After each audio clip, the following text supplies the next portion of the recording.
At an off-camera press dinner last night, the president made light of the chaos, joking that it's been another calm week at the White House, and it's finally running like a fine-tuned machine. With that, we begin this morning with South Carolina Republican Senator Lindsey Graham. He joins us from Clemson, South Carolina. You got to be kidding me. Well, Senator, where do we begin here? Do you have a message to the president after this week? Yes. As to guns, you have an obligation to give us a package to consider regarding school safety and guns. You did a good job talking in front of the country about the problem. Let's come up with solutions that are bipartisan. Propose something, Mr. President, and I think Republicans have an obligation to work with Democrats to make it law if we can. So that's guns.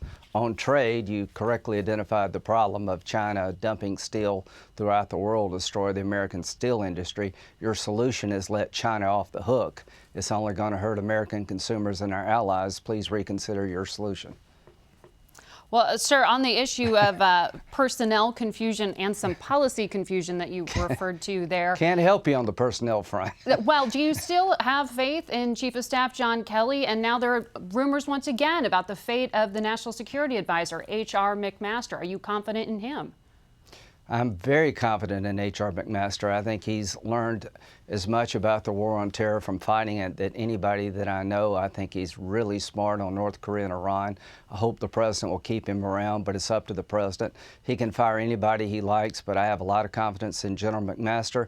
And John Kelly, to me, has created order out of chaos initially. Is kind of backsliding now, but I think John Kelly is the right guy to continue to help the president organize his agenda. Have a lot of faith and trust in John Kelly. I hope he stays.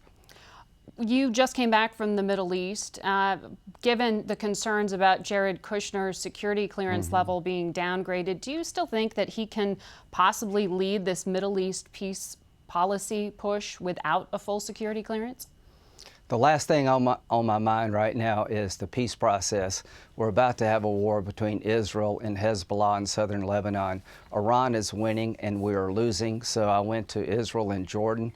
The King of Jordan is under siege because we have no policy as the United States regarding the Russian-Iranian axis. Southern Lebanon is a rocket launching site against Israel. They're developing precision-guided weapons, so I would focus on containing Iran rather than pushing a peace process that's broken. If we don't come up with a strategy against Iran, we're going to make Israel go to war here pretty soon with the Hezbollah elements in southern Lebanon. Well, you're referring there, though, to the outgrowth of the war in Syria. The president was very clear. We're there just to get rid of ISIS and get out. Does he need to reconsider that policy? How do you fix the problem you identified? Well, he said he did not want to turn Syria over to Iran. We don't have a strategy to contain Iran. They're about to take over Damascus. He's done a good job fighting ISIL, but Iran is now dominating the Mideast. Hezbollah elements being supplied by Iran have over 100,000 missiles pointed at Israel. The King of Jordan has suffered mightily from the Syrian civil war. If we don't push Iran out and come up with an agreement in Geneva that gives Syria back to the Syrians, this war never ends. So, Mr. President, it's just not about defeating ISIL. If you leave Syria in the hands of Russia and the Iranians, this war never ends, and our friends in Israel and the world are hurt. Do you know where the president's red line is on chemical weapons, which the Assad regime continues to use? I thought I did, but I don't any longer. Clearly, he did use chemical weapons yet again.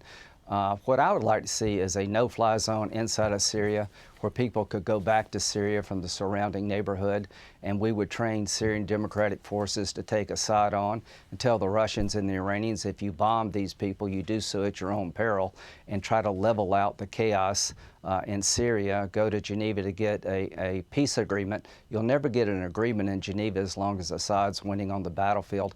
Our policy in Syria is a complete mess. We're AWOL when it comes to containing Russia and Iran and Syria, and that's a real threat to the region. I want to get back to what you referred to there in regard to the president's surprise announcement on trade tariffs on steel and aluminum. You know, BMW has its largest plant in the world in your home state, and now the president's talking about putting taxes on European cars. What are you going to tell the president to do about this? Are you calling for a full reversal? Bad idea. Here's what I would tell the president. The reason our steel industry has been decimated is because of China dumping. China produces more steel than the world consumes for several years in a row. China is your problem, Mr. President. Taxing European car imports hurts BMW because they can do the same thing to us. BMW makes more cars in Greenville, South Carolina than any plant in the entire BMW family. Volkswagens come to South Carolina. We got a steel plant in South Carolina. We make more tires than any place in the United States. 32% of the tires exported from the United States comes from South Carolina. This tariff on steel is going to hurt them. So you want the China. president to revise this to be more targeted specifically at Beijing and perhaps exempt Totally. certain countries?